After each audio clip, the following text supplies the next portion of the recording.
Un petit bidon, mon pépère. Christopher Froome à pied. Mais quelle image du tour. On n'a jamais vu ça. Aïe aïe aïe, attention Philippe, vous nous faire rafler. Allez mon grand, t'es grand aujourd'hui, t'es grand. Chapeau. Bonjour à toutes et à tous et bienvenue dans Chasse Patate, le podcast du groupe Eto qui décrypte l'actualité cycliste. On se retrouve aujourd'hui pour parler de la Vuelta, le Tour d'Espagne qui s'était lancé samedi dernier, il y a 10 jours de cela maintenant, de Barcelone, et on a déjà eu une première semaine de course assez animée avec pas mal de choses, et notamment, petit cocorico côté français, la victoire déjà de Geoffrey Soupe et le maillot rouge pendant 2 jours de Lenny Martinez, qui est ainsi devenu le plus jeune coureur de l'histoire à porter un maillot de leader sur un grand tour. C'est quand même historique, on peut s'en féliciter. Et donc, dans ce podcast, on va revenir sur cette première semaine de la Vuelta, et regarder un petit peu ce qui peut se passer pour la suite. On n'avait pas pu faire de présentation auparavant, avant le départ de cette Vuelta. On va regarder maintenant les forces en présence, un petit peu, puisque la course vient seulement de démarrer. On n'a pas eu encore beaucoup de choses qui se sont passées, c'est plus à venir sur ce Tour d'Espagne. Et on va donc voir ça avec nos deux consultants spécialistes du jour. Johan pour commencer. Salut Johan. Salut Mathieu. Et on est aussi avec Geoffrey. Salut Geoffrey. Salut Mathieu. Alors Geoffrey, bien content, bien hypé par la principale course de fin de saison ? Ah bah c'est ça, hein, la seule course qui est au-dessus des monuments, hein, c'est pour ça qu'on peut laisser les listes des monuments qui arrive dimanche prochain. Le Grand Prix de Formule... Non mais il fallait bien que je te tende la perche au moins une fois. Hein, parce que là, c'est ça, tu te dis comme ça c'est fait, hein, si tu me laisses tranquille avec ça pendant tout le reste du podcast. Oh, je suis pas sûr que tu me laisses beaucoup tranquille avec ça. Mais comme ça c'est fait, on arrive sur la période du Grand Prix de Fourmis, donc forcément, tu vas en parler, je te connais. Bon, en tout cas, on est là pour parler de la Vuelta, de ce Tour d'Espagne. Je vous ai fait un petit peu le programme. Maintenant, c'est tout bon. Attention au départ, chasse patate, c'est parti.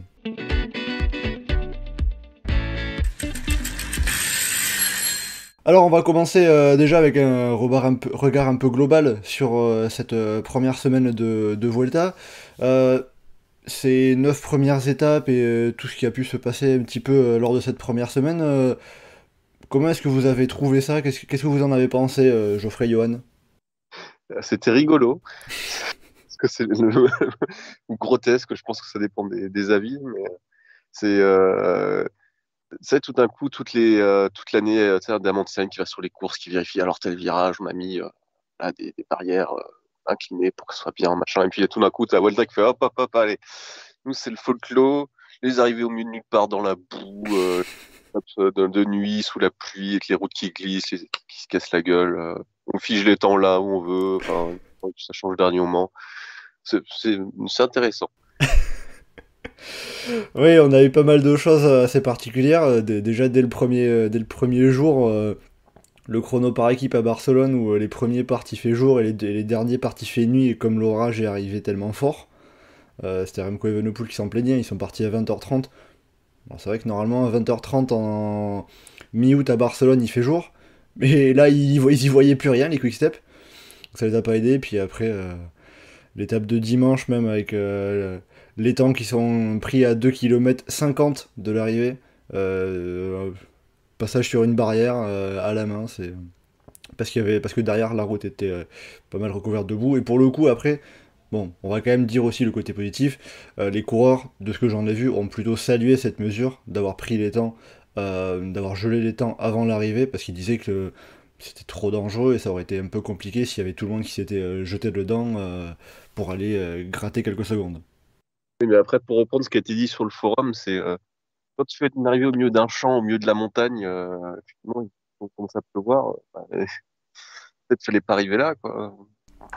Ah oui, mais ça c'est la Vuelta, hein. C'est la Vuelta, le secret de pouvoir arriver n'importe où.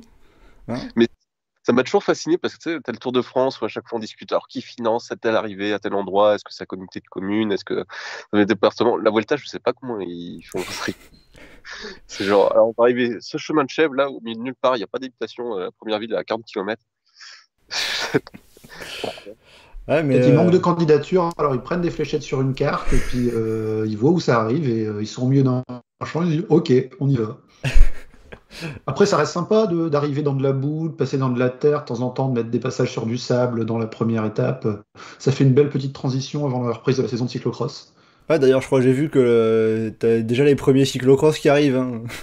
Ouais, Mais ouais, fin août, début septembre, il y a ceux en Australie, il y en a quelques-uns en Asie. Enfin, en tout cas, il y avait le cas, il y avait ça avant le Covid. Et ça va pas retarder à redémarrer en Belgique et aux États-Unis prochainement. mais bon, là, je suis pas sûr qu'il y avait beaucoup de cyclocrossmen sur la Volta, quoi. Ah, mais il devrait faire 3 semaines avec que ça, hein, des chemins de chèvre qui sont en gravier, contre la montre sur du sable, mais ils assument, ils font passer par la plage complètement. Hop, un petit quatrième grand tour pendant l'hiver, ça serait parfait. Ah non, mais tu transformes la Volta en course par étape cyclocross, t'auras un duel pendant 3 semaines entre Van Der Poel et Van Aert, avec Pidcock pour arbitrer, qui serait sympa avec un moment, un passage sur une côte à 42% sur 12 mètres. Bon. Ouais, bon, ça, c'est le C'est folklore. folklorique. C'est Volta. c'est folklorique, hein, c'est la Volta. De toute façon, on est habitué, hein, à avoir des étapes qui finissent un peu nulle part. Bah C'est justement, très on est souvent le aussi cas. habitué à ne pas les voir. C'est aussi la grande force des réalisations de courses cyclistes en Espagne. Il y a des moments où La les victoire choix de sont, Geoffrey Soupe, ouais. La victoire de Geoffrey Soupe avec le plan sur la barrière qui dure 10 secondes. Ah, c'est J'avais en vrai, tête aussi à Barcelone les vues d'hélicoptères dans les grandes avenues où il y a plein d'arbres et où du coup on voit pas les coureurs. c'est vrai que le sprint remporté par Geoffrey Soupe, c'était terrible parce que le dernier virage, je vois Geoffrey Soupe qui part. Je me dis non, c'est trop tôt. Et puis après, il gagne et j'ai rien compris du sprint, hein. Comme on n'a rien vu. Ah, et c'est hallucinant de voir à quel point il y a presque rien qui va, parce que même le transfert dans la journée de repos, il y a un avion qui arrive pas au bon endroit. Même dans À les cause des directions des... conditions, alors, enfin, on va à juste cause des préciser, c'est conditions pas la météo. faute des organisateurs, c'est Ouais, enfin, c'est les organisateurs qui ont mis un transfert en avion. oui, voilà, hein, c'est bon. Pour donner le contexte, hein, il y a les coureurs ont fait le transfert en avion vers Valladolid, là où il y aura le contre-la-montre ce mardi, depuis la côte au sud-est de l'Espagne. Et comme il y avait de grosses intempéries du côté de Madrid, il y a un avion, premier avion qui avait la moitié de la flotte qui a réussi à aller jusqu'au bout. Et le deuxième avion a dû atterrir à Madrid. Et les coureurs qui ont dû prendre le bus à minuit et faire 3 heures de bus pour arriver jusqu'à Valladolid, avec notamment Romain Bardet qui a dit un petit peu le karma par rapport au fait de prendre l'avion pendant un grand tour. Et Voilà. surtout, si on regarde le tracé de la Vuelta, en plus, il y aurait presque moyen d'avoir un ensemble cohérent sans qu'il y ait de transfert trop débile, mais il faut juste mettre les étapes pas dans le même ordre.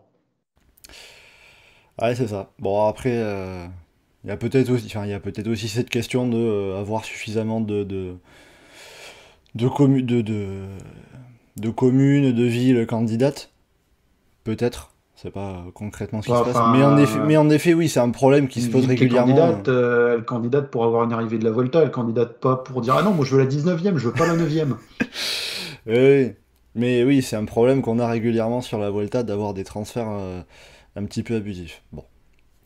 Et sinon, par rapport à la course en elle-même, parce qu'on a pas mal parlé du côté folklorique de la Vuelta, mais il s'est passé une course quand même sur ces 9 premières étapes.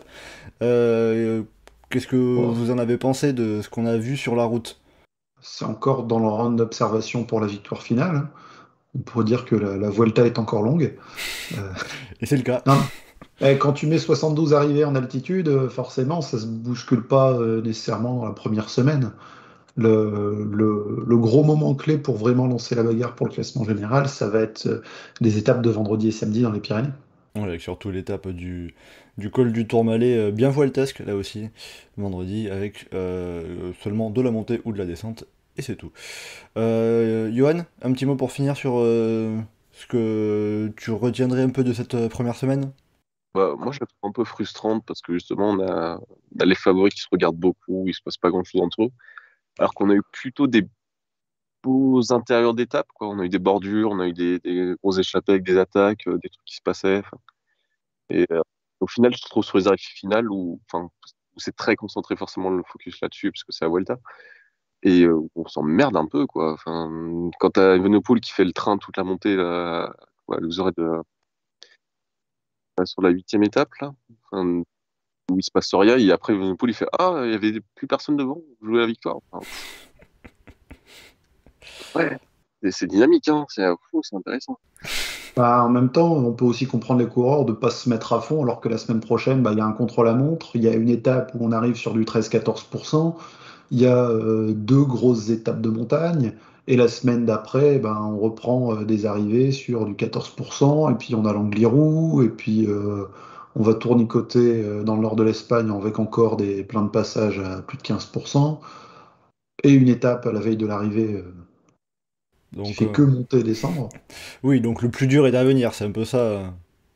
Il y Bah, a- c'est qu'il y a du dur tout le temps, donc bah, forcément, quoi, ça se flingue pas sans arrêt. Si on avait des étapes un peu plus tranquilles par la suite, ça se serait déjà bougé dès les étapes qu'on avait cette semaine. Moi, je t'avoue que j'ai un peu le regret des arrivées. Je pense que c'est parce qu'il n'y a plus Valverde ou Rodriguez qui font plus ça.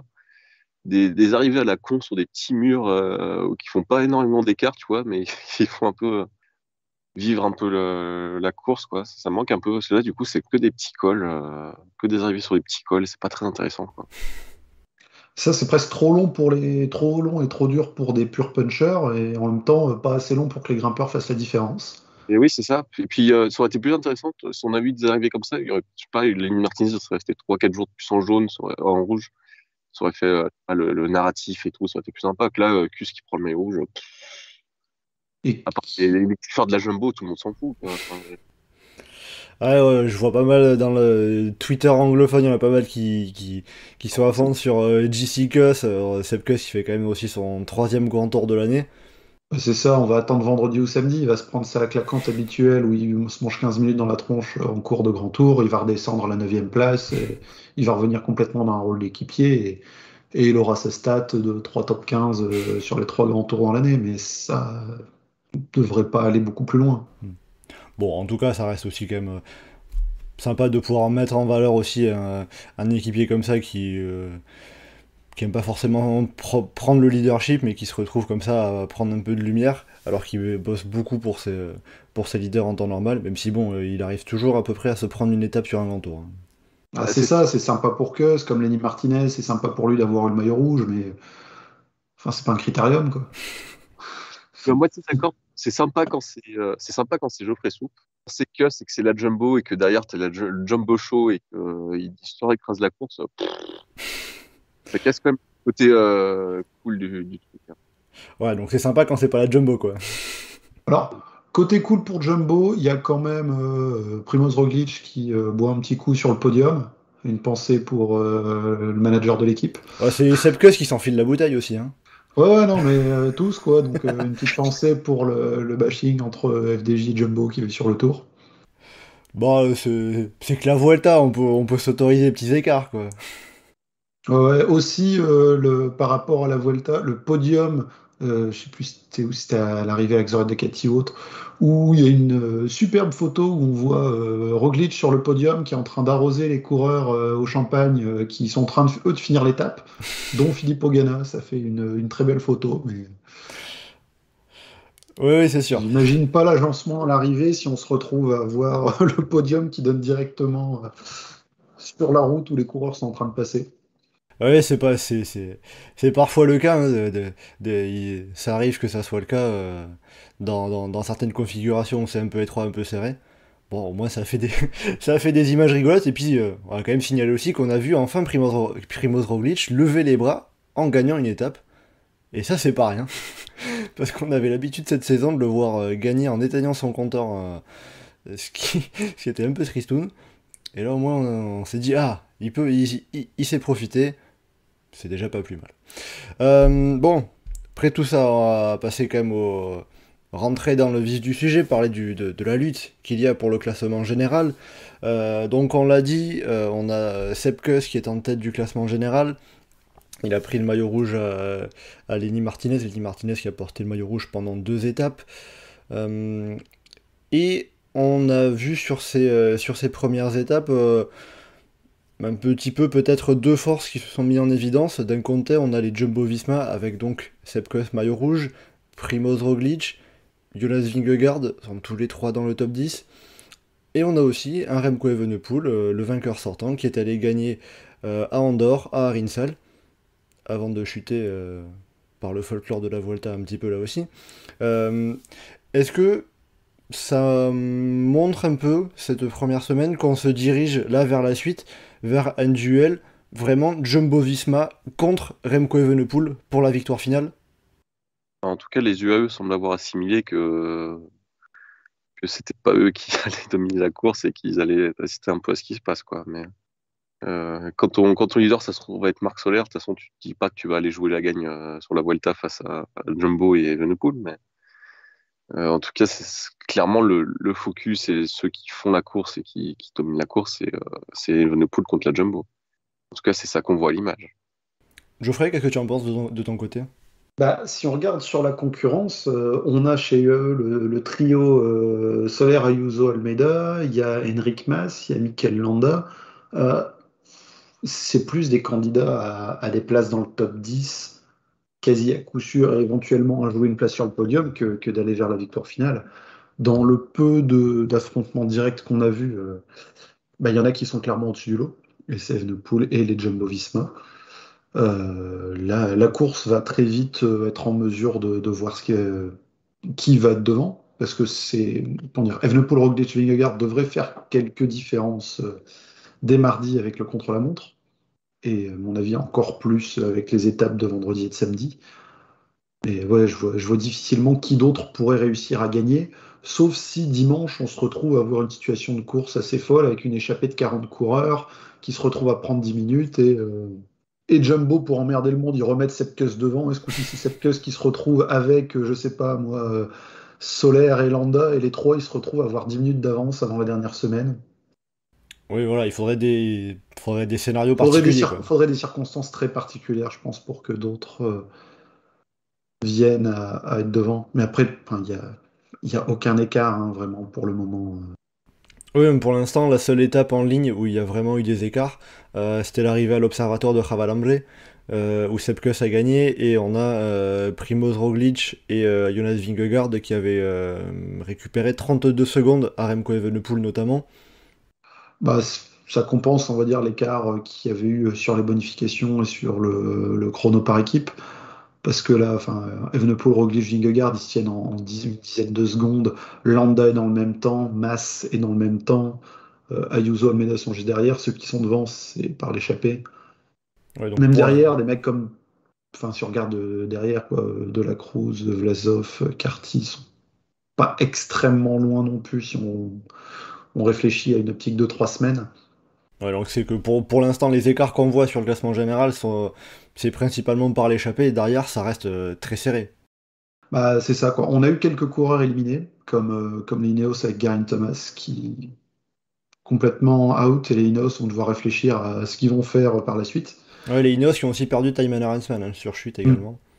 Parce que là, clairement, ils vont pas jouer le classement général. Donc, à voir ce que ça va devenir pour eux. Mais ouais, pour la victoire finale, à part Evenepoel ou un des Jumbo, ça serait une surprise de voir quelqu'un d'autre s'imposer. Et justement, cette étape l'observatoire de Javalambre, où on a eu, qui est pour l'instant la seule étape où on a vraiment eu des écarts, on va pas compter les quelques secondes qu'il y a eu dimanche, est-ce qu'on peut en tirer des conclusions pour la suite, de voir notamment Roglic et Vingegaard qui s'allient, qui roulent ensemble et qui font péter tout le monde? Bah, en tout cas, ils ont intérêt à continuer à rouler ensemble, vu qu'ils sont en plus quasiment dans le même temps au classement général. Donc, les deux peuvent encore gagner. Les deux sont dans une situation où ils peuvent se dire s'ils s'allient, s'ils flinguent, enfin, si ça flingue dans tous les sens, ils peuvent y aller chacun leur tour. Si ça y va en bourrin, bah, ils se mettent à deux en bourrin devant et ils ont de quoi récupérer dans la roue l'un de l'autre en permanence. C'est la situation rêvée pour eux. Surtout que bah, quand ils ont eu l'occasion de vraiment faire des écarts, ils ont réussi à mettre dans le rouge Remco Evenepoel. Et justement, Johan, Remco Evenepoel qui perd une trentaine de secondes sur cette ascension qui était sur la sixième étape. Est-ce qu'il a montré un peu une faiblesse à ce moment-là? Oui, mais je sais pas, il y a eu aussi l'étape gagnée par Evenepoel où on voit Roglic qui est pas très bien. Je sais pas si c'est vraiment très informatif. C'est pas inquiétant pour toi? Non, non, c'est pas spécialement inquiétant. C'est dommage pour lui de perdre du temps à ce moment-là, mais c'est pas. je vois mal la Vuelta jouer sur ça et je vois pas trop en quoi c'est une indication spécialement de les mieux, les moins bien. Je pense que le Sur- chrono des étapes Pyrénées sera un meilleur indicatif que cette étape-ci. Surtout qu'il a perdu qu'une trentaine de secondes, c'est pas comme s'il avait perdu 2 minutes ce jour-là non plus. Oui, tout à fait. Oui, et puis en plus, de mémoire, il perd quasiment 20-25 secondes d'un coup, et après l'écart se stabilise, hein. J'avais souvenir d'une étape l'année dernière, déjà sur la Volta, où il avait perdu pareil une trentaine de secondes, il perd les 30 secondes quasiment d'un coup, et après l'écart ne bouge plus. C'est un peu sa force aussi. Un moment de moins bien, peut-être il perd d'un coup, et après l'écart il bouge plus, il perd pas plus. Alors qu'il reste 2, 3, 4 km de montée, hein. Il y aurait des coureurs qui auraient peut-être perdu 30 secondes d'un coup, puis après encore 30 secondes jusqu'à l'arrivée. Effort curseur. Voilà, c'est ça. Euh, du côté de la Jumbo-Visma, on a aussi un élément qu'il faut quand même prendre en compte, c'est le fait que la Jumbo, là, il se retrouve dans la situation actuelle, et depuis justement cette sixième étape, un leadership à trois têtes. Au départ, c'était parti sur Ona, Roglic et Vingegaard, et maintenant on a aussi Sepp Kuss qui rentre dans l'équation, parce que il est quand même maillot rouge, il a quand même un peu plus de 2 minutes d'avance au général, ça peut jouer quelque chose. Est-ce que du côté de l'équipe néerlandaise, ça peut avoir un intérêt de continuer à jouer comme ça avec plusieurs cartes, où il y a un moment où, notamment face à Remco Evenepoel, ça pourrait leur poser problème? Si Remco Evenepoel met une grosse cacahuète et essaye de partir violemment, il suffit qu'il y en ait un entre Roglic et Vingegaard qui suivent, et l'autre peut se contenter d'être éventuellement ramené par le reste si ça revient derrière, quitte à aller en remettre une après. Si ça part de loin et qu'il y a une grosse échappée, ils ont moyen de continuer à troller tout le monde en décidant de remettre Sepkus devant. Parce que si ça part à 40 et que Sepkus est devant, ils en auront un qui est devant. Ils ont en plus une équipe qui est monstrueuse, hein. Parce qu'on parle des trois, mais il y a Walter, il y a Kelderman, il y a Racing, Van Baarle et j'ai plus Tratnik. et Tratnik. Voilà, donc bon. Euh, En termes de capacité à contrôler la course, tant en expérience pour le faire qu'avec le physique pour le faire, on peut difficilement faire mieux. C'est sûr que Remco Evenepoel, par exemple, aimerait bien avoir une telle équipe à son service.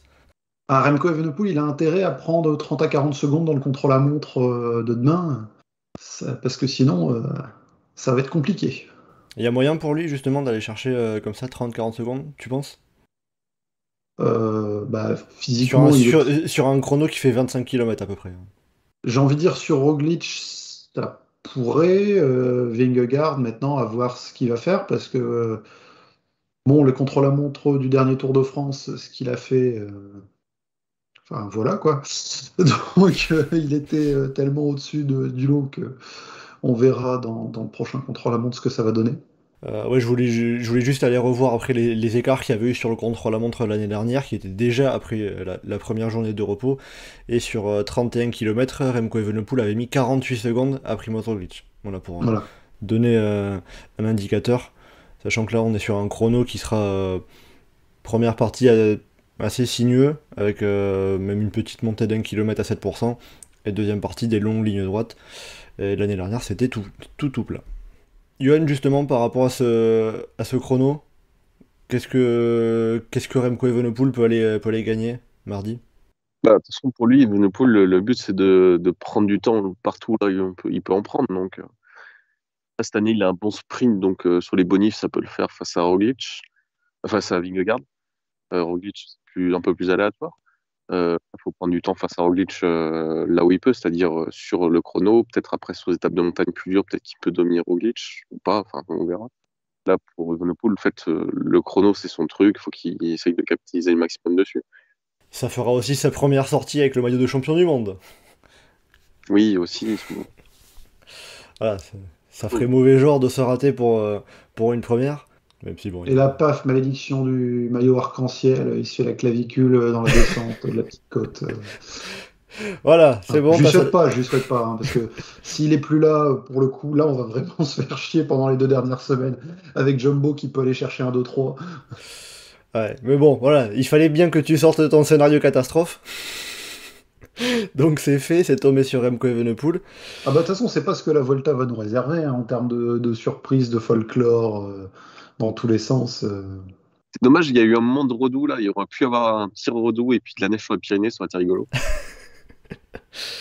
Ah oui, ça aurait été particulier. Justement, sur cette deuxième semaine, qu'est-ce qui peut se mettre en place, aussi bien du côté de Jumbo-Visma que du côté de Remco Evenepoel après le contre-la-montre? Enfin, Bah, Vas-y, vas-y. chez Jumbo, je pense que la question c'est à quel point tu veux utiliser la montagne, qui typiquement va être le terrain de Vingegaard, enfin, c'est de très loin le meilleur cours du monde là-dessus. L'étape du Tourmalet et même l'étape suivante, si tu fais tout péter de loin, Vingegaard n'a pas de concurrence. Enfin, il est 3 jambes au-dessus de tout le monde, même Evenepoel, je pense pas qu'il peut rivaliser là-dessus. Est-ce que tu veux faire ça au risque de faire péter Roglic et de péter Kuss, parce que Kuss c'est pas forcément très très bon dans les gros enchaînements de col, ou est-ce qu'ils vont vouloir conserver un espèce de statu quo jusqu'à la fin et rester plutôt modéré et puis enfin, essayer de doser les efforts face à Evenepoel, je pense que c'est ça la question en fait. Geoffrey, qu'est-ce que tu en penses, toi? Je pense que Jumbo a intérêt à y aller en rouleau compresseur et essayer de mettre la pression sur Evenepoel, pas tant pour l'avoir physiquement que pour l'avoir mentalement, en lui montrant le plus tôt possible que y en a toujours un qui va être derrière son dos et que collectivement ils sont au-dessus. Et s'ils prennent comment dire, un avantage psychologique comme ça, ça pourrait suffire, sachant qu'il a l'air déjà quand même très tendu à s'énerver pour plein de choses, d'autant certains points sont légitimes que d'autres le sont un peu moins. Pas savoir comment ça se finit à Jorge Decati et où il n'y avait plus de coureurs devant. Là, pour le coup, c'est plus à mettre de son côté que sur les organisateurs. Maintenant, oui, à voir aussi ce qui va se passer dans l'étape du Tourmalet, parce que enfin, faut pas qu'il y ait un orage qui tombe quand ils seront dans la descente du col de Spandel. Ouais, ça rappellerait souvenir à Vingegaard. Euh, je serais surpris de voir quoi que si, il faut qu'il y ait un orage en Spandel, juste pour voir les organisateurs qu'est-ce qu'ils vont faire. On prend les temps au sommet du col de Spandel, on fait redescendre tout le monde en bagnole, on les amène directement à Lucin-Sauveur et ils font un départ avec les mêmes écarts en mode poursuite en biathlon. C'est comme sur le tu prends que le temps des ascensions. Que le temps des ascensions, ouais. Parce que le Portalet, ça va être avec la descente tout de suite, ça va être compliqué. Donc tu fais un départ en côte, tu neutralises les temps en bas, puis tu refais pareil sur l'Aubisque, tu refais pareil sur Spandel, tu refais pareil sur le Tourmalet. Aïe aïe aïe, ah ce cyclisme science-fiction qu'on adore. Non mais franchement, est-ce que tu aurais pu prévoir que tout ce qu'il y a eu cette semaine, quoi? Oh bah ça non, hein. Ça c'est sûr que ça aurait été très compliqué d'imaginer tout ça. Et puis oui, comme tu le dis, on sait pas ce que la suite de la Volta nous réserve. Après justement sur cette étape du Tourmalet, est-ce qu'il y a un côté on peut se dire c'est pas plus mal que l'étape reine comme ça, elle arrive ça soit la 13e étape et pas la 19e par exemple? Bah, oui et non, c'est toujours le même débat d'avoir quelque chose comme ça en milieu de course. Si tu le mets à la fin, tu vas te dire toute la course, oh là là, mais on va s'ennuyer avant parce qu'ils vont attendre cette étape-là. Et s'il y a un coureur qui met 4 minutes à tout le monde dans cette étape-là, tu dis, oh là là, mais on l'a mis trop tôt et du coup après il va plus rien se passer. Il y a déjà eu de quoi faire des écarts, elle est bien placée, surtout il y a l'enchaînement avec une autre étape où il y aura de quoi bien renverser la course si besoin dès le lendemain. Donc non, ça pourrait être intéressant. Après, on peut regretter, enfin regretter, enfin, la Vuelta soit obligée de passer par la France et par Andorre pour avoir des étapes de montagne qui soient au tracé intéressant. J'ai cru que t'allais être complètement positif sur un tracé, j'ai eu peur. Non, non, mais il y a des choses qui sont intéressantes, mais Après, par rapport au fait de devoir passer en Espagne, en France pour avoir des étapes comme ça, c'est dû aussi au réseau routier espagnol, hein, qui est différent de la France, de l'Andorre. Donc, quand tu gâches à chaque fois tous les cols autour de l'Angliru pour faire l'arrivée à l'Angliru, enfin, t'as une monstrueuse dans le coin et puis ah non, on va arriver à l'Angliru, c'est vachement mieux. Oui, ça, c'est autre chose, c'est sûr. Mais bon, je préfère avoir encore une étape du Tourmalet plutôt que faire une étape avec des cols roulants et d'arriver au Val d'Aran. Oui, oui. ouais, mais encore, tu pourrais alterner sur quelques trucs comme ça. Mais le problème de la Volta, c'est même année après année, quoi. C'est la surdose de courses de côte, quoi. Il y a combien d'étapes qui arrivent sur des pentes à 15%, sur des chemins de chèvre? Et encore, si tu décides une année, t'en mets quelques-uns, ok, mais là on a ça. Et on a des taponnés avec des longueurs de cadet dans les Pyrénées. Et on a l'Angliru.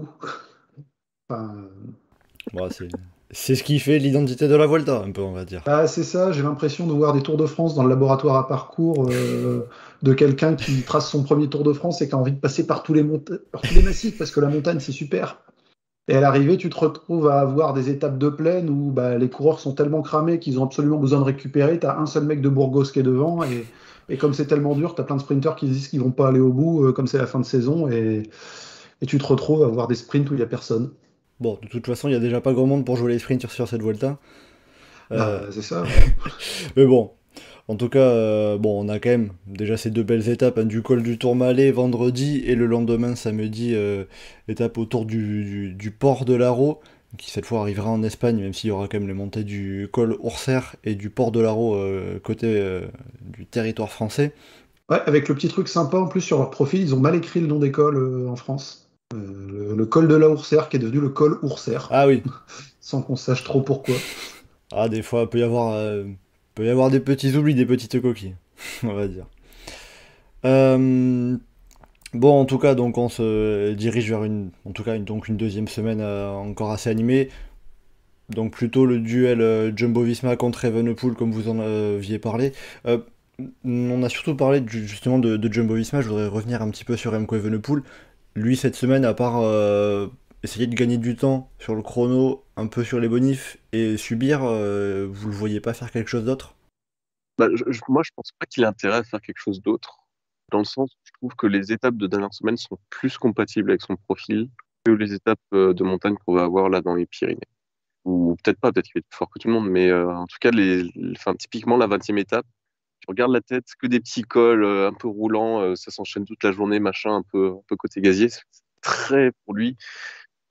Pareil, les étapes de dernière semaine avec des cols pour attaquer loin pour que ce soit exploitable, enfin, je trouve que c'est le plus favorable que dans les Pyrénées. Après, s'il se sent bien, faut qu'il essaye de profiter, quoi. Je veux dire, faut pas qu'il se retienne pas d'attaquer dans ce bordel s'il se sent bien dans ce bordel et de faire péter Roglic Chocus, quoi. Mais je vois pas l'intérêt pour lui d'aller vraiment exploiter le truc plutôt que d'essayer d'être bien un peu partout, un peu tout le temps.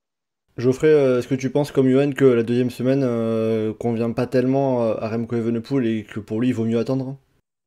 Bah, dans l'absolu, si on regarde les étapes une par une, effectivement, il y en a qui semblent peut-être un peu plus mieux pour lui. Celle où il y a les deux passages par la Crosse de Linares aussi qui peuvent être vraiment bien pour lui.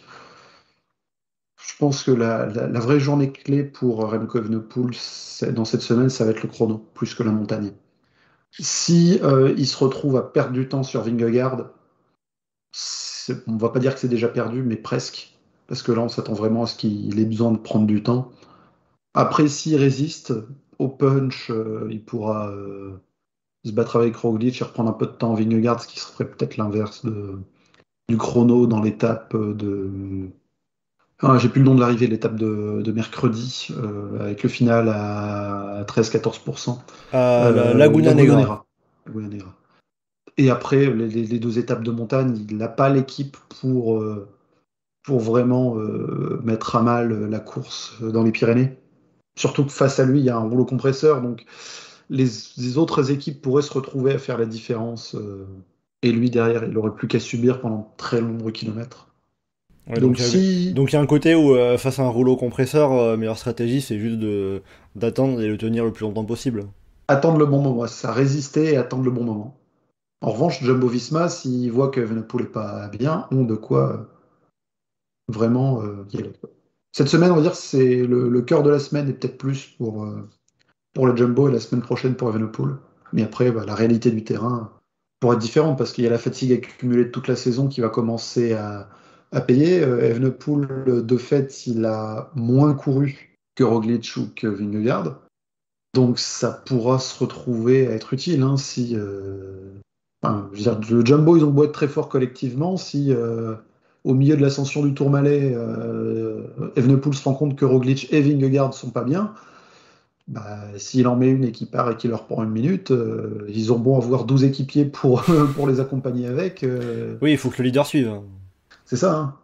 Parce que faut pas que pour Jumbo, ça se retrouve à être un tour à la Schleck, on va dire, où ils finissent 2 et 3.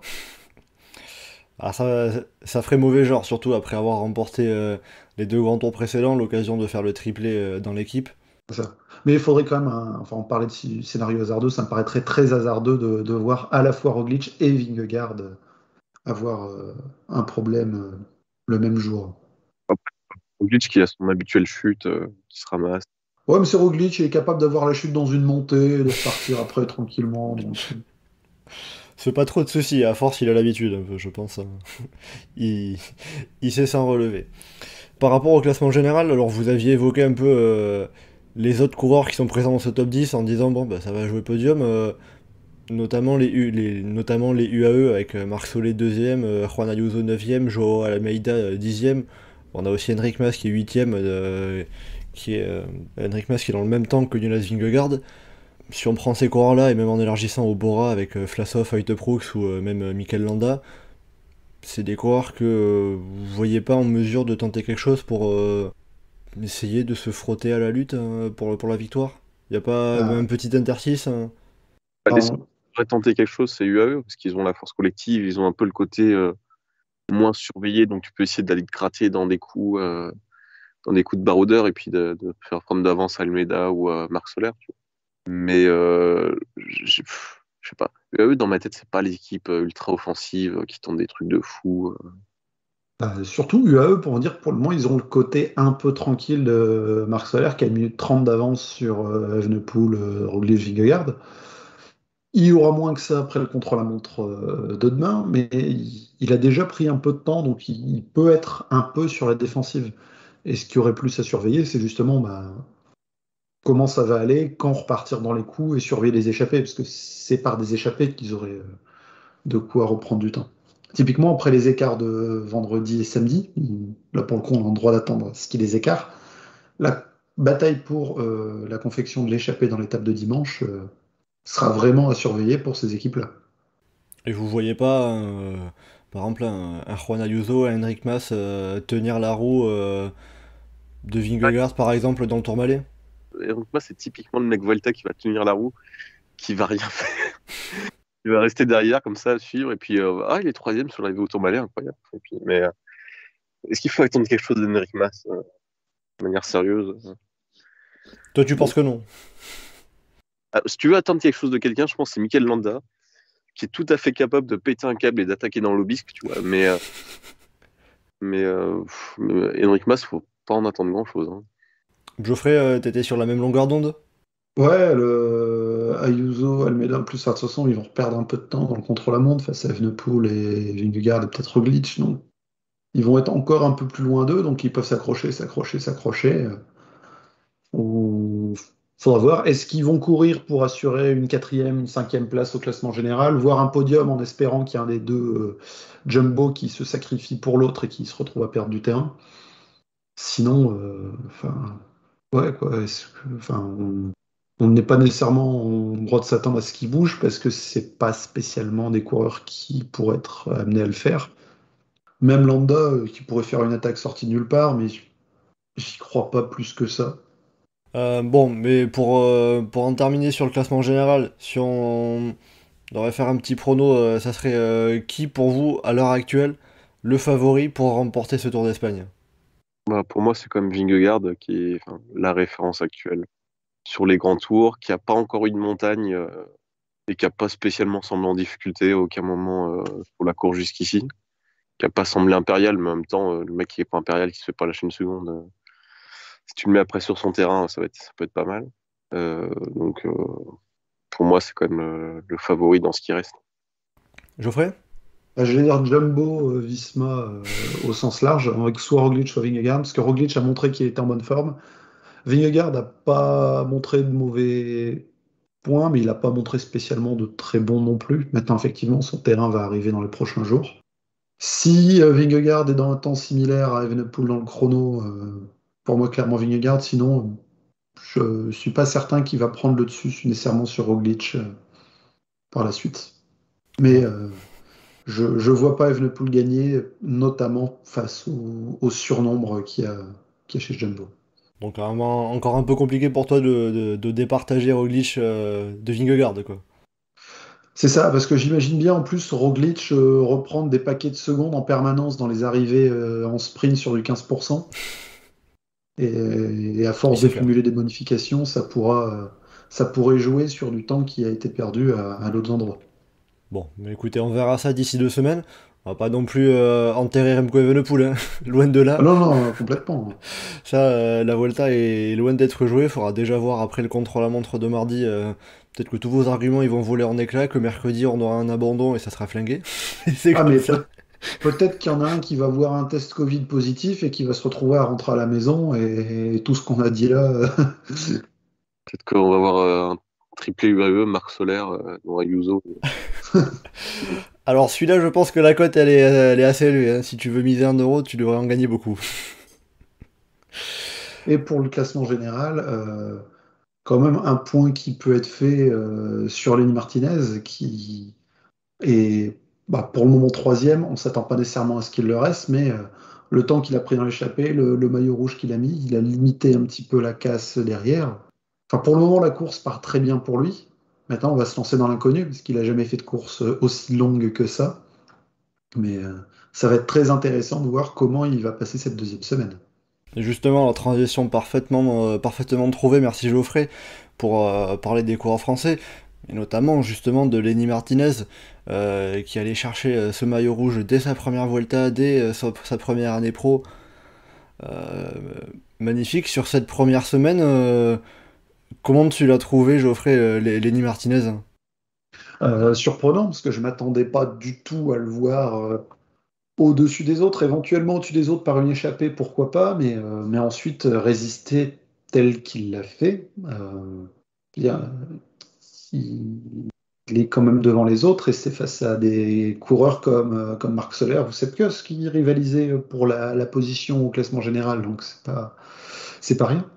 Il peut remercier aussi Romain Bardet hein, qui l'a bien lancé pour aller chercher les bonifications et qui s'est sacrifié dans le final de l'étape Ouais, pour ça. petite alliance française de circonstances sur C'est le coup. ça. Mais ouais, ouais, enfin, il a vraiment été épatant, à l'image de ce qu'il a, parce que il avait de références très solides l'année dernière, et on l'a vu confirmer un petit peu cette année, en n'étant pas, bon, pas excellent, mais pas mauvais en Catalogne, sur le Dauphiné, sa victoire au Ventoux, et là, enfin, il dépasse largement les attentes que j'avais pour lui. Moi, je me disais, si il fait un tour un peu à la G2R, on va dire, où il est discret, on ne le voit pas pendant 3 semaines, on regarde le classement à la fin. Oh tiens, il fait 12e. Bah, c'est super, il aura appris des trucs et ce sera bien pour la suite. Là, on le voit être vraiment actif. Ouais, puis c'est encore mieux pour apprendre, d'apprendre en étant leader que d'apprendre en étant 15e du général. C'est Euh, ça. Bon. ça va être beaucoup plus vite formateur pour lui. Bon, par contre, le maillot blanc, on sait que ce ne sera pas nécessairement un objectif pour lui, parce qu'à un moment ou un autre, Remco va repasser devant. Mais c'est toujours sympa, toujours bien de l'avoir pendant quelques jours et pour dire, hey, à la fin de la première semaine, j'étais devant Remco Evenepoel. C'est pas rien. Johan, Lenny Martinez comme Geoffrey, pour toi, il est épatant sur cette première semaine? Oui, comme Geoffrey, pas tant. Enfin, je suis d'accord que je l'attendais pas si haut, parce que là, c'est même pas si loin de. Par exemple, pour une référence, c'est pas si loin de la Vuelta de Pinon 2013 pour l'instant. Je sais pas jusqu'à où ça va tenir, mais c'est un peu dans ces standards-là, alors qu'il a que 20 piges. C'est quand même vraiment, vraiment impressionnant. Je sais pas, moi je m'attendais à ce qu'il fasse quand même un peu des coups d'éclat et est-ce qu'il y a des moments où il se montre un peu plus haut, mais j'avoue que je m'attendais pas à ce qu'il joue réellement un top 10 au général, alors que là il est très bien. Moi je m'attends, on verra s'il a des craquantes, des belles craquantes comme ce qu'il a pu avoir au Dauphiné, qui le mettent plus loin en général, mais moi je l'attendais pas à ce niveau-là et je l'attendais pas à pouvoir lutter aussi haut dans le classement. Oui, et puis par son comportement aussi même, il s'est montré. Il a pas montré qu'il était en train de subir, etc. Après, forcément, là, il va arriver à un seuil qu'il n'a jamais connu, hein. Passer une semaine de course, c'est nouveau. forcément l'apprentissage d'un grand tour. Est-ce qu'on peut attendre quelque chose en particulier de lui sur la suite? Bah, ça va dépendre de comment il va subir l'accumulation des jours de course. Parce qu'on peut comparer ça un peu avec sur les classiques, avec des jeunes coureurs qui sont très bien, qui sont avec les meilleurs et qui passaient 220-230 km et une longueur qu'ils n'ont pas du tout l'habitude et le coffre pour avoir, explosent complètement. Typiquement, pour donner un exemple concret où on peut comparer, il y a le dernier championnat de France à Cassel qui était monstrueux, avec un moment Grégoire et Kosciu qui animent, qui sont devant. On se dit, c'est fou ce qu'ils nous font les gamins. Et on passe le cap des 200 bornes et des 200-210 bornes, et là, c'était fini d'un seul coup. Lenny Martinez a déjà fait beaucoup d'efforts, et maintenant il va falloir qu'il résiste à ça. Soit il encaisse le choc sans problème et il va se maintenir dans le top 10, soit l'accumulation des étapes de vendredi et de samedi à la fin d'une deuxième semaine de grand tour est un peu de trop, et d'un seul coup il se mange 10 minutes dans la tronche, et dans ce cas-là il va apprendre un peu plus à la dure maintenant à résister sur une troisième semaine en étant mal et en devant s'accrocher dans un anonymat relatif derrière le top 10 du général. Johan, Lenny Martinez, il peut finir top 10? Eh ben, j'en sais rien, je ne sache non plus. C'est le problème, enfin le problème, c'est pas un problème, c'est l'intérêt de ce côté grand inconnu comme ça, où on sait pas où ça va.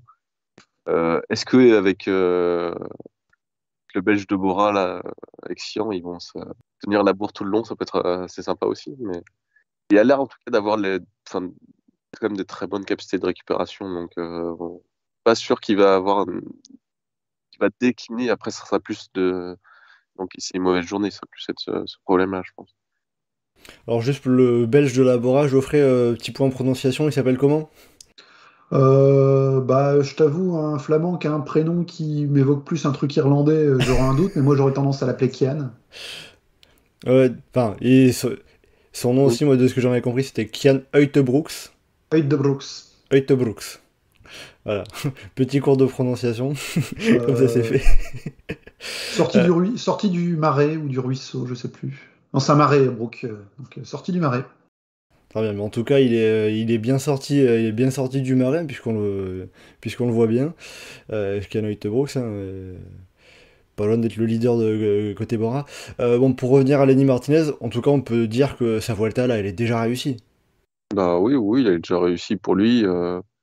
Là maintenant, il faut la finir pour finir de la réussir bien, mais dans l'absolu, même le classement général, c'est pas très grave s'il fait un mauvais classement général. De toute façon, il est programmé pour la suite après. Donc, Alors, il est réussi, il y a de quoi en être content, mais c'est pas nécessairement le retour qu'il en aura à l'arrivée.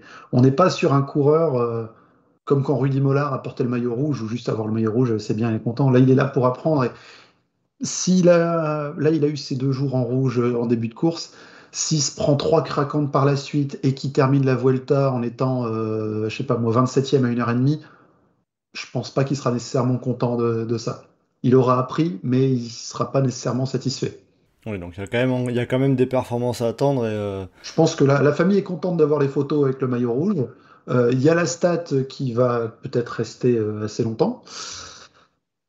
Maintenant, le, le gros de la Vuelta commence pour lui. Oui, la stat, hein, comme tu disais, la stat, c'est le fait d'être le plus jeune coureur à avoir porté un maillot de leader d'un grand tour. Parce que bon, Elle était aussi spécifique parce que techniquement, Henri Cornet sur le Tour de France 1904 était plus jeune, mais il n'y avait pas de maillot de leader à l'époque, et de toute façon, il a récupéré la position de leader 6 mois après les déclassements. oui, voilà. Donc, en tout cas, au moment de la course, en tout cas, c'est sûr que c'est le premier. Ça, au moins, on est bon. Un autre Français aussi qui a fait parler de lui, et en bien évidemment, qui s'est bien mis en évidence, c'est Geoffrey Soupe, qui a remporté la 7ème étape au sprint. On en avait parlé un petit peu quand on parlait de la réalisation qui était catastrophique. Alors pour le coup, lui, son sprint, il est loin d'être catastrophique, puisqu'il a fait le coup parfait. On peut dire que pour le coup, Geoffrey Soupe qui gagne au sprint, cette 7ème étape à Oliva, c'est la grande surprise de cette Vuelta. Ah bah, personne ne l'avait vu venir, quoi. Mais même pas lui, je pense. Je pense que le duo, si on nous dit à un moment, hey, Geoffrey Soupe a gagné une étape de la Vuelta devant Orluis Aolar, on nous dit, ok, c'est la Vuelta de Burgos ou c'est la Vuelta Espagne? Non, mais tu une étape pour échapper et puis ils Ouais, sont où on échappait. Mais Ouais, comme ça, au sprint, pas quelque chose qu'on aurait imaginé, surtout après les premiers sprints où c'était Dries Van Restel qui faisait les sprints chez Total Energy. Après, Geoffrey Soupe avait fait 8e, je crois, sur des étapes. Passe. Ça se voyait qu'il était bien et qu'il avait. ouais, celle où Ghana tente le coup et passe pas loin. Ouais, et où Van Restel fait troisième Mais avec, Russell fait avec, 3. avec des coups d'épaule un peu sur Edward Tunt. Tu peux retirer le un peu. Et ça se voyait qu'il était en forme. Après, c'est vraiment très contextuel par rapport au virage qu'il y avait à 200 mètres, 300 mètres de la ligne. Où tout le monde rate un peu le virage, prend trop loin à l'extérieur. Et lui, il fait un très beau virage à l'intérieur. Et du coup, il ressort avec beaucoup plus de vitesse que tous les gros sprinters. Et après, il faut être très costaud pour tenir un sprint aussi long. Mais c'est un peu le côté aussi victoire d'un poisson pilote qui a la capacité à faire des sprints plus longs que certains purs sprinters. Et surtout, c'est un coureur qu'on n'est pas habitué à voir gagner. Est-ce que, à part la Tropicale Abyssabongo, il avait déjà gagné une course? Alors, il Parce avait, que j'en souvenir justement, là, cette année, et il y en avait une autre à ses débuts pro. alors, il avait gagné justement une étape de la Tropicale Amissa Bongo en 2011, puis une étape cette année et le général. Et après, au niveau pro, comme on a l'habitude de l'appeler, c'est-à-dire au World Tour, maintenant Pro Series et point 1, c'est tout. Mais il avait gagné aussi une étape du Tour Alsace, qui est en point 2, c'était en 2011. Ah, ouais. Mais en tout cas, pour son palmarès chez les pros, c'est tout. Donc, Voilà, et je pense que même si on va faire la liste des top 5 ou juste de ses résultats sur les grands tours, on l'avait jamais. Bah, il y avait les sprints qui faisaient. Bah, en fait, quand on démarre, ça fait Super Giro, je crois que c'est 2011. 12, je sais plus, 2011, je crois. Où du coup, il faisait le poisson pilote d'Arnaud Demar et des fois mieux qu'Arnaud Demar. Je me souviens qu'il avait fait un podium. Ouais, au Danemark. Ouais. Et moi, j'avoue, quand je l'ai vu lancer son sprint, dans ma tête, je fais ça. Oh putain, il va le faire. Ça m'a rappelé les sprints du Giro. c'est vrai que justement, j'avais vu la stat, du coup je suis allé retrouver ça. Quand il a fait déjà, ne serait-ce que sa 8ème place sur la 5ème étape, c'était son premier top 10 en World Tour depuis la Vuelta 2014. Et avant ça, c'était juste, au total, avant cette Vuelta cette année, il y avait 2 étapes de la Vuelta de 2014, le prologue de Paris-Nice 2013 et 3 étapes du Giro 2012. Donc en effet, ça montre que c'est un coureur qui court pour les autres, qui emmène beaucoup les sprints, mais qu'on a très peu vu courir pour lui-même. C'est ça aussi qui fait un peu la beauté de cette surprise aussi. Bah, c'est ça, ouais, parce que c'est inattendu, c'est une petite équipe qui bat des plus grosses, c'est le poisson pilote qui gagne un sprint, puis bah, nous, on va dire que ça nous marque encore un peu plus, parce que c'est un Français qui se retrouve à gagner. Hein, si ce jour-là, c'était le Vénézuélien de Cararual qui avait gagné, je pense que l'étape serait restée un peu moins dans nos mémoires. Oui, je suis pas sûr qu'on en aurait parlé ici. Voilà. Non, puis ce qui est chouette aussi, c'est que sa victoire, elle a été saluée par tout le monde. Ça a l'air d'être un gars extrêmement apprécié au sein du peloton. C'est chouette aussi qu'il puisse avoir ce genre de récompense. Même lui, il y croyait pas quand il a passé la ligne. Il a même pas levé les bras pour la photo. Mais alors, sur le podium, il a pu profiter, il a pu savourer. Ça, au moins, c'est sûr. Pour finir sur les Français, un petit mot après sur sur les autres coureurs qu'on n'a pas évoqués.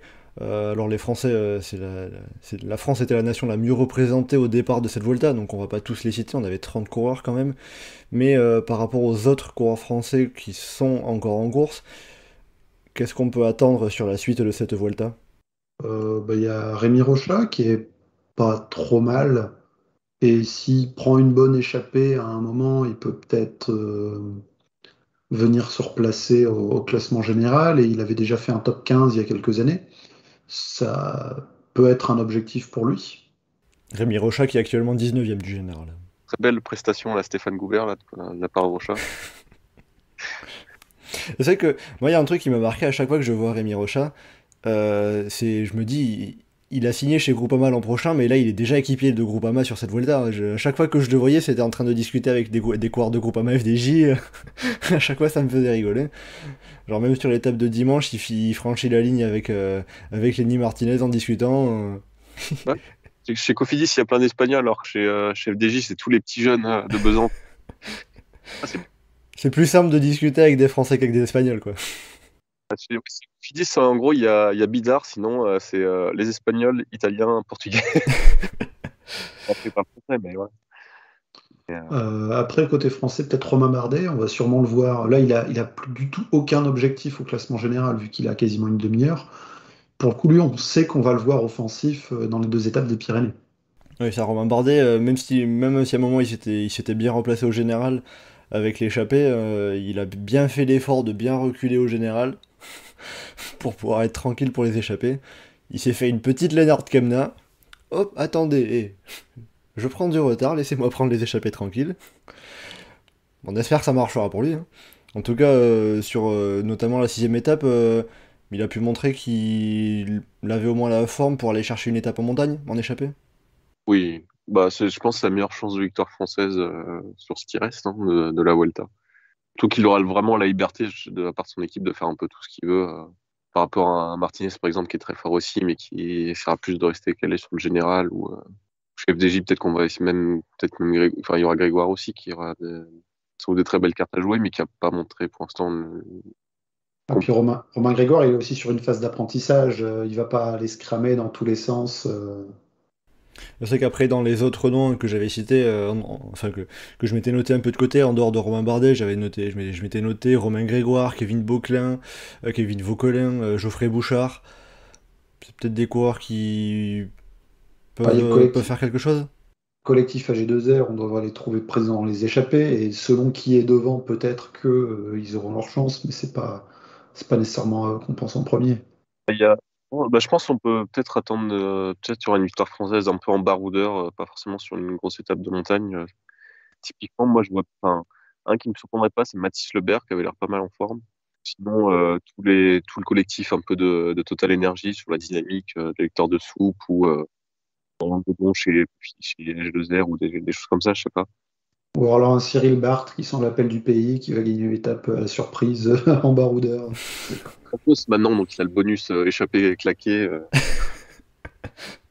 Alors, l'appel du pays, on va passer pas loin de chez lui, mais le Tourmalet, ça va être compliqué. C'est pas celle-là qui va gagner. C'est pas celle-là qui va gagner. Oui, non, bien sûr, lui qui est berné, le départ de la 14e étape, Sauveterre de Berne, ça sera tout près de chez lui. Il profitera peut-être pour se ressourcer pour la fin de cette Vuelta, peut-être. Bon, voilà, avec tout ça, on va arriver tranquillement à la fin de ce podcast. On va finir par des petits pronos. Tout d'abord, première question, comme on parlait des Français, est-ce que sur cette 2e semaine, on aura une victoire d'étape française ? Moi, j'aurais tendance à dire oui avec Bardet. Moi, j'aurais tendance à dire j'aimerais bien avec Bardet, mais c'est chaud quand même. Donc on a un oui et un peut-être, mais c'est chaud. Très bien. J'aimerais bien, mais je pense pas. Deuxième question, qui sera le maillot rouge au terme de la 2e semaine ? Parce que dire le vainqueur final c'est bien, mais le maillot rouge à un point intermédiaire c'est plus rigolo. On peut tenter des paris parce que ça se trouve il va y avoir une échappée claquée sur l'étape du dimanche et qui va aller reprendre le maillot rouge. Hein. C'est pas comme si on était habitué, Johan, hein, avec toi. Allez, dis David de la Cruz. Ah non, au secours. Non, tu partirais sur qui ? Si, un Steph Kras. Ah, ça serait beau, ça. Steph Kras, qui est actuellement 15e du général à presque 100 minutes de Sepkus. Non, je pense à un Vingegaard, parce que je pense qu'il y aura quand même des écarts dans les côtes de montagne. Ouais, c'est mieux de miser une carte un peu plus sécure, quand même. Geoffrey ? Ouais, il a dit Vingegaard, du coup, je vais dire Roglic. Voilà, comme ça, les deux font la paire, les Jumbo garderont le maillot. Très bien. Et puis ça fera réagir nos amis belges dans les commentaires quand on n'a pas dit Remco. Voilà, évidemment. Donc surtout n'hésitez pas à dire dans les commentaires que Remco portera le maillot rouge, évidemment. Et dernière question, parce que Geoffrey, je sais qu'on va pas se quitter sur la Vuelta. Dimanche prochain, c'est le Grand Prix de Fourmies. Qui remportera le Grand Prix de Fourmies ? J'adorerais une victoire en bleu-blanc-rouge de Victoire Berthaud dans la course féminine.